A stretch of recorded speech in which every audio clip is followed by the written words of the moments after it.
Here come those numbers now. And in fact, the trade balance has indeed narrowed to $44 billion. As I mentioned, the expectation there was for $45 billion deficit. The import price index coming in a bit lower than the expectation at 0.9%. The forecast there was for a gain of 1.2%. This is for the month of October.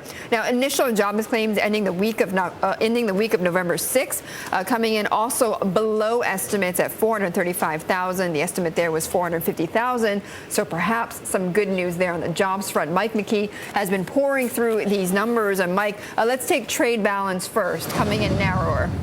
Trade balance is a little bit better than we expected, $44 billion. That's a decline of about 5% because exports rose more than imports. Exports rose 0.3%. Imports fell 1%. A large portion of the difference in why we are seeing a slightly lower than expected surplus, a deficit rather, is probably Boeing.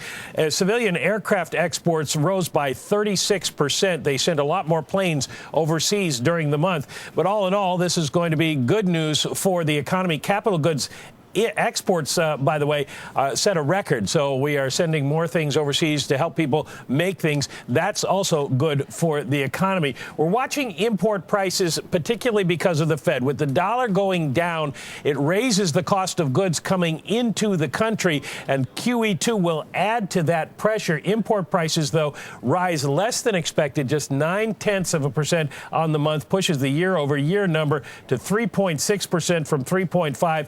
Economists had been expecting a move to 3.9, so inflation still a little bit contained there.